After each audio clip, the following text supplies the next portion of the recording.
MDMA പിടിച്ചപ്പോൾ ആളുടെ mobile phone check ചെയ്തപ്പം അവൻ കൂട്ടുകാരന് മെസ്സേജ് അയച്ചിരിക്കുകയാണ്. രാത്രി ഞാനിത് പാക്ക് ചെയ്തപ്പോൾ അമ്മ വന്നായിരുന്നു. ബാക്കിയെല്ലാം ഞാൻ പെട്ടെന്ന് എടുത്ത് മാറ്റി. ഒരെണ്ണം മടിയിൽ കിടന്നു. അമ്മയെടുത്ത് നോക്കിയത്. അമ്മയെടുത്ത് നോക്കിയപ്പോൾ ഞാൻ അമ്മയോട് പറഞ്ഞു, നിൻ്റേതാണ്, ബൈക്കിന് മൈലേജ് കിട്ടുന്നതിന് വേണ്ടി ഓയിലിനകത്ത് ഇടാൻ വേണ്ടിയിട്ടുള്ളതാണ്. നീ നാളെ രാവിലെ 10 മണിയാകുമ്പോൾ വരണം. അമ്മ ചോദിച്ചാൽ ഇങ്ങനെ തന്നെ പറയണം. അവൻ്റെ മൊബൈലിലെ ചാറ്റ് നമ്മൾ ചെക്ക് ചെയ്തപ്പോൾ കിട്ടിയ മെസ്സേജാണ്. അതുപോലെ തന്നെ ആൺകുട്ടികളൊക്കെ കണ്ണെഴുതുന്ന ചിലപ്പോൾ നമ്മൾ കാണാറുണ്ട്. കണ്ണ് തൂങ്ങാന്ന് പറയും നമ്മൾ ചിലപ്പം ഇത് ഉപയോഗിച്ച് കഴിയുമ്പോഴത്തേക്കിനും. അത് അറിയാതിരിക്കുന്നതിന് വേണ്ടിയിട്ടാണ് ഈ കണ്ണെഴുതുന്നത്. ചിലപ്പം നമ്മുടെ കുട്ടികൾ രാത്രി 7 മണിക്ക് ശേഷം പുറത്ത് പോകുന്നില്ല എന്നുള്ളത് നമ്മൾ ഉറപ്പുവരുത്തണം. നമ്മളിവിടെ തന്നെ പലരെയും കാണാറുണ്ട്. രാത്രി 1 മണിക്കും 2 മണിക്കും ചായ കുടിക്കാൻ നമ്മൾ തടഞ്ഞു നിർത്തി ചോദിക്കുമ്പം ചായ കുടിക്കാൻ പോകുന്നതാണെന്ന് പറയുന്നത്. പക്ഷെ നമുക്കൊരിക്കലും അവരെ തടഞ്ഞു നിർത്താൻ പറ്റില്ല.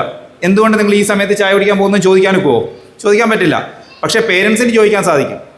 നമ്മളൊക്കെ ഒരു രാത്രി 9 മണിക്ക് ആഹാരം കഴിച്ചു കഴിഞ്ഞാൽ പിന്നെ ആഹാരം കഴിക്കുന്ന ഒരു സ്വഭാവമില്ല. പക്ഷേ ഇന്നത്തെ നമ്മുടെ ന്യൂ ജനറേഷൻ കുട്ടികൾ രാത്രി 2 മണിക്കും 3 മണിക്കുമാണ് ആഹാരം കഴിക്കുന്നത്. നമ്മൾ അതിനകത്തൊരു ചിന്ത നമ്മളിൽ തന്നെ വരണം.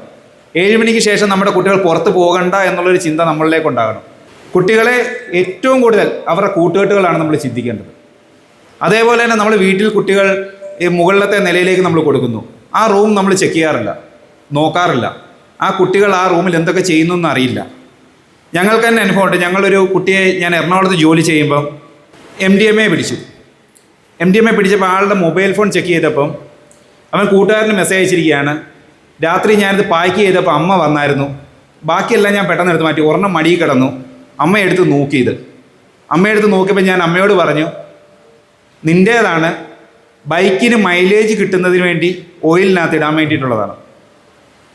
നീ നാളെ രാവിലെ 10 മണിയാകുമ്പോൾ വരണം. അമ്മ ചോദിച്ചാൽ ഇങ്ങനെ തന്നെ പറയണം. അവൻ്റെ മൊബൈലിലെ ചാറ്റ് നമ്മൾ ചെക്ക് ചെയ്തപ്പോൾ കിട്ടിയ മെസ്സേജാണ്. പക്ഷേ ആ പാവപ്പെട്ട അമ്മയെ സംബന്ധിച്ചിടത്തോളം അതെന്താണ് എന്ന് തിരിച്ചറിയാൻ ആ അമ്മയ്ക്ക് സാധിക്കുന്നില്ല എന്നുള്ളതാണ് ശരിയായിട്ടുള്ള വസ്തുത. അന്ന് ആ അമ്മ അത് കണ്ടുപിടിച്ചിരുന്നെങ്കിൽ ചിലപ്പോൾ പിന്നീട് അവൻ അതിലേക്ക് ചിലപ്പോൾ മാറിപ്പോവുകയില്ലായിരുന്നു. നമ്മളെല്ലാം ലഹരികൾ പഠിക്കുന്നത് നമ്മുടെ വീടുകളിൽ നിന്നാണ്. ലഹരിയുടെ ബാലപാഠങ്ങളെല്ലാം പഠിക്കുന്നത് നമ്മുടെ വീടുകളിൽ നിന്നാണ്. അച്ഛനോ സഹോദരനോ വീട്ടിൽ മറ്റാരെങ്കിലോ മദ്യപിച്ച് കണ്ടു വളരുന്ന കുട്ടികൾ അച്ഛൻ ചെയ്യുന്ന പ്രവർത്തികൾ എനിക്ക് എന്തുകൊണ്ട് ചെയ്തുകൂടാ എന്നുള്ള ചിന്ത ഉള്ളിലേക്ക് വരും. നമ്മൾ പറയും കുട്ടികളുടെ മുമ്പിൽ വെച്ച് നമ്മൾ പല കാര്യങ്ങളും ചെയ്യാൻ പാടില്ലെന്ന്. പണ്ടത്തെ കൂട്ടല്ല. നമ്മുടെ കുട്ടികൾ അനുകരണശീലമുള്ളവരാണ്. നമ്മൾ ചെയ്യുന്ന പ്രവർത്തികൾ അവർ ചെയ്യുവാൻ തന്നെ അവർ ശ്രമിക്കുമത്. നമ്മൾ ചിലപ്പോൾ സിഗരറ്റ് വലിക്കുന്നത് അച്ഛൻ വലിക്കുന്ന കാണിക്കുവാണെങ്കിൽ കുട്ടികൾ ചിലപ്പോൾ പേപ്പർ വലിച്ച് അച്ഛൻ വലിക്കുന്ന തൊട്ട് അനുകരിച്ച് നോക്കും. സിനിമയിൽ കാണുന്ന കാര്യങ്ങൾ നമ്മൾ ചിലപ്പോൾ അനുകരിച്ച് നോക്കും. പക്ഷേ നമ്മളെല്ലാവരും സിനിമയിലെ നല്ല വശങ്ങൾ എടുക്കാൻ തയ്യാറാകുന്നില്ല എന്നുള്ളതാണ് സത്യസന്ധമായിട്ടുള്ള വസ്തുത. നമ്മളതിലെ മോശമായിട്ടുള്ള എന്തെങ്കിലും കാര്യങ്ങളുണ്ടെങ്കിൽ അത് മാത്രം സെലക്ട് ചെയ്യും. നല്ല വശങ്ങൾ എപ്പോഴും നമ്മൾ ഒഴിവാക്കി തന്നെ നിർത്തും. നിങ്ങളുടെ കുട്ടികളിൽ ഉണ്ടാകുന്ന ചേഞ്ചസ് നിങ്ങൾക്ക് മനസ്സിലാക്കാൻ സാധിക്കുന്നു.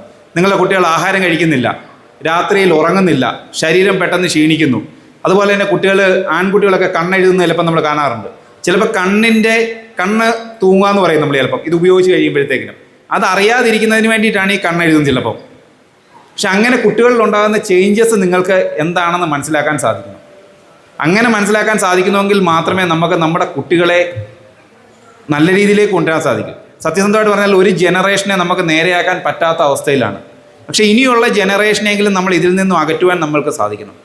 അതിന് നിങ്ങൾക്ക് എല്ലാവർക്കും സാധിക്കണം. നിങ്ങളുടെ പ്രദേശങ്ങളിൽ അതിനുള്ള പ്രവർത്തനങ്ങൾ നിങ്ങളിൽ നിന്നും ഉണ്ടാകണം.